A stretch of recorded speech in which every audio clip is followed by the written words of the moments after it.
অভিষেক ব্যানার্জিকে প্রশ্ন করতে চাই যে দিল্লির বুকে তো তুমি ধর্ণা দিতে গেছিলে, সেখানে এত মরদের বাচ্চা শুধু পুলিশ হুইসেল মেরেছে, এক হুইসেলে বাঁচাও সাধুবা বলে গাড়িতে উঠতেছে, এক হুইসেলে ওদের এমএলএ জুতো হারিয়ে ফেলছে, এক হুইসেলে ওদের এমএলএরা ফোন হারিয়ে ফেলছে। এত মরদের বাচ্চা, ও আর এত মরদের বাচ্চা যে মেয়েদের পাল্লুতে ওদের মুখ লুকোতে হচ্ছিল। সেই মরদের বাচ্চা কলকাতায় এসে রাজভবনের সামনে, যেখানে সব সময়ের জন্য 144 দ্বারা, সেখানে বিনা পারমিশনে ওখানে অবস্থানে বসে গেল। হুলালা গান হলো, এপাং ওপাং ধাপাং কবিতা পাঠ হলো, সমস্ত কিছু করলো। কোন পুলিশ পারমিশন দিয়েছে? কোন পুলিশ পারমিশন দিয়েছে? কোন প্রশাসন পারমিশন দিয়েছে? বিনা পারমিশনে ওখানে অবস্থানে বসে গেল। আজকে তুমি বলছো যে মোদির সাথে দেখা করতে হবে, জোড়া পিসি ভাইপো। কি এমন দরকার হয়ে পড়লো? যাকে তুমি চোর বললে, যাকে বললে কোমরে দড়ি দিয়ে ঘোরাবো, তার কাছে যখন কেন্দ্রীয় মন্ত্রী ডেকেছিল তখন তুমি যাওনি। যখন কেন্দ্রীয় মন্ত্রীরা তোমাকে বারবার ডাক দিয়েছে যে রাজ্য থেকে তুমি এসো, তোমার কি বকেয়া আছে হিসেব দাও, শুনে নিন, বাপ কোনোদিন বাপকে ছাড়ে না। তাই বাংলার বুকে শিক্ষা থেকে আরম্ভ করে, চাকরি থেকে আরম্ভ করে, 100 দিনের কাজ থেকে আরম্ভ করে যত দুর্নীতি হয়েছে, সেই দুর্নীতিটা বাংলার মানুষ জেনে ফেলেছে, কোর্ট জেনে ফেলেছে, সারা ভারতবর্ষের মানুষ জেনে ফেলেছে। তাই এখন নিজেদের ইজ্জত বাঁচাতে বাঁচাও সাধু বাবার কাছে যেতে হচ্ছে। অভিষেক ব্যানার্জি ও তো সংগ্রাম করে নেতা হয়নি, আর লড়াই করেও নেতা হয়নি। মমতা ব্যানার্জি যখন ধর্মতলায় পুলিশের লাঠি খেয়েছিল তখন অভিষেক ব্যানার্জি ছিল নো। মমতা ব্যানার্জি যখন সিঙ্গুর আন্দোলন করেছিল তখন অভিষেক ব্যানার্জি ছিল নো। মমতা ব্যানার্জি যখন নন্দীগ্রাম আন্দোলন করেছিল তখন ছিল নো। মমতা ব্যানার্জি যখন বীরভূমে আন্দোলন করেছিলেন ছোটাঙ্গড়িয়া নিয়ে তখন ছিল নো। তাহলে অভিষেক ব্যানার্জি এলো কখন? অভিষেক ব্যানার্জি এলো যখন ডায়মন্ড হারবার লোকসভা কেন্দ্রে সোমেন মিত্র জেতার পর ইস্তফা দিয়ে দিল। তারপরে ওই জায়গাটা ভ্যাকেন্ট হওয়ার পরে ওই অভিষেক ব্যানার্জি দিল্লি থেকে প্যারাশুটে করে নেমে পড়ল এবং ওই জায়গাতে ওনাকে দাঁড় করিয়ে দিল। পিসিমণির দয়ায় উনি ওখানে জিতে গেলেন। জিতে দেখছে আরে এ তো বিরাট মধুর হাঁড়ি, সেই মধুর হাঁড়ি চাটতে শুরু করলো।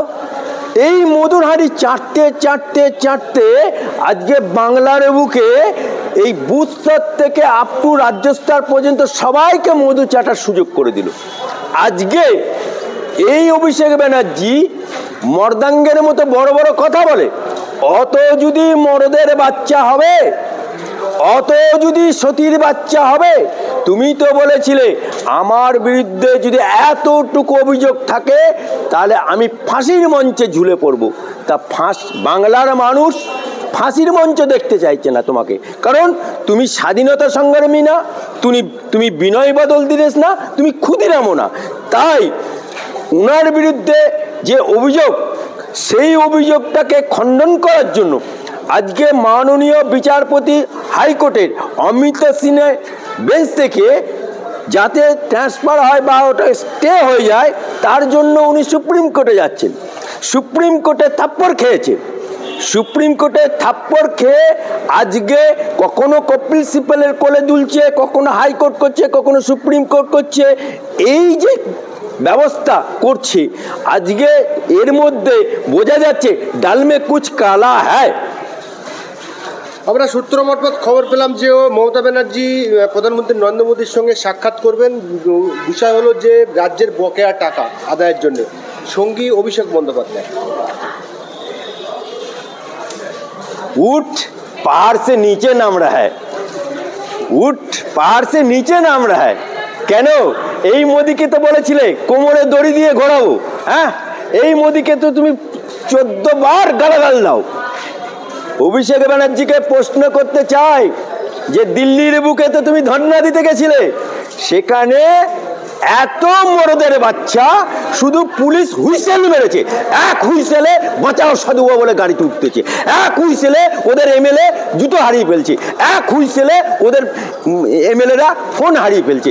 এত মরদের বাচ্চা আর এত মরদের বাচ্চা যে মেয়েদের পাল্লুতে ওদের মুখ লুকোতে হচ্ছিল।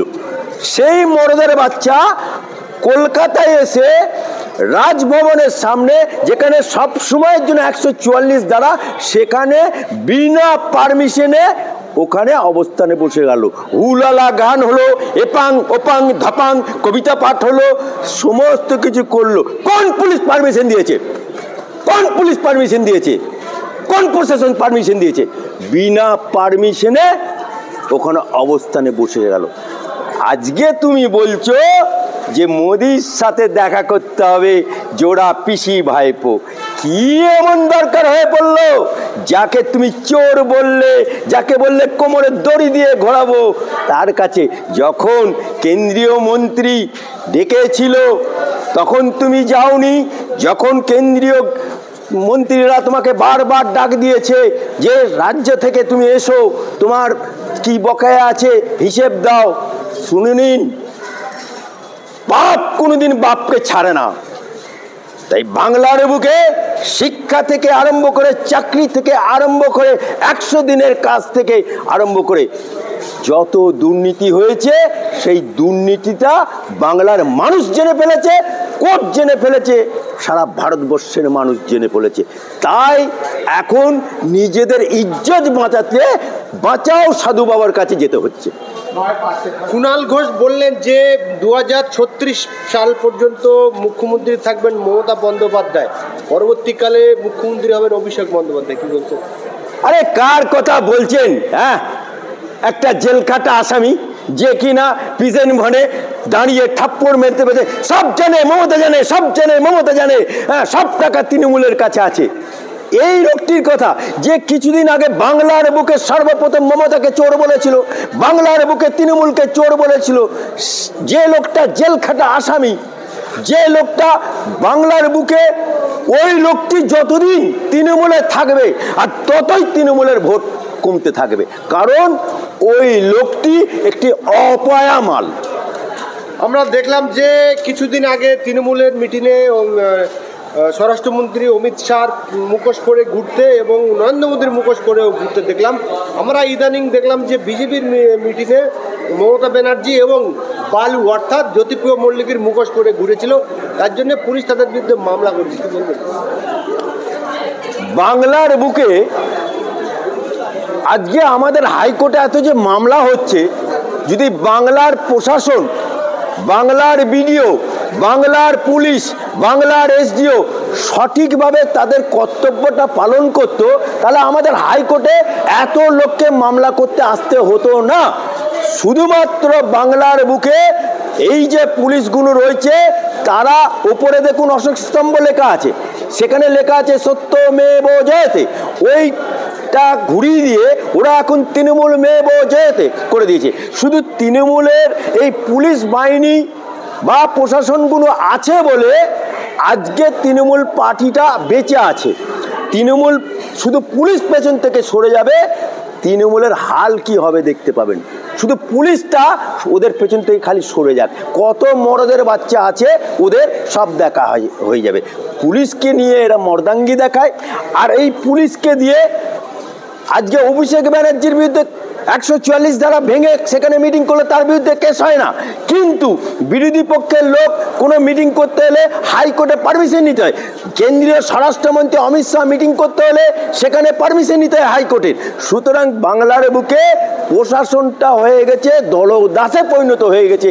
তাই বাংলার বুকে বিরোধী, ওই একটা গান বেরিয়েছে না বাংলাদেশে, দেশটা কি তোমার বাপের, করছো ছলা কলা, জনগণের টিপছো গলা, সেই রকম গানের মতো আজকে বাংলার অবস্থা শোচনীয় হয়ে গেছে। আমরা দেখলাম যে মুখ্যমন্ত্রীর বাড়িতে কালী পুজোতে পুলিশ প্রশাসন খালি পায়ে প্রসাদ বিলি করছে। কি বলবো? আরে প্রসাদ বিলি করছে এটুকু দেখেছেন, পা টিপে দিয়েছে এটা দেখেননি তো? হ্যাঁ, কারণ পুলিশ তো দলদাসে, এখন পুলিশ হয়ে গেছে সেই আব্বা হুজুর আছি, মানে জো হুজুর বলেগা ওই কাম করেগা। সুতরাং পুলিশকে প্রসাদ বিতরণ থেকে আরম্ভ করে এই বাক্স দেখছেন না, পুলিশ প্রশাসন সাইকেল হোসেন ওই অনুব্রত মণ্ডল বলতে বাঘের বাচ্চা, এখন তিহার জেলে ছুচোর বাচ্চা হয়ে গেছে, ম্যামা করছে ছুচোর বাচ্চার মতো এগুলি ওগুলি ছুটে বেড়াচ্ছে। আর ওর bodyguard West Bengal police Saigal Hossain আজকে জেল খাটছে। এই সাইকেল হোসেন লোকটা এই অনুব্রতর চামচেগিরি করতে গিয়ে অনুব্রতর টাকা বীরভূম থেকে কলকাতায় যে করিডোর দিয়ে পৌঁছাতো, সেই সাইকেল হোসেন এখন বাঁচাও সাধু বাবা তিহার জেলে। সুতরাং যে পুলিশ করছে তারা সব নোট হচ্ছে। जमाना बदल जाएगा, सबका हिसाब बराबर करने होगा। তৃণমূলের নেতা মন্ত্রীরা বিভিন্ন অভিযোগে তাদের যখন গ্রেপ্তার করা হচ্ছে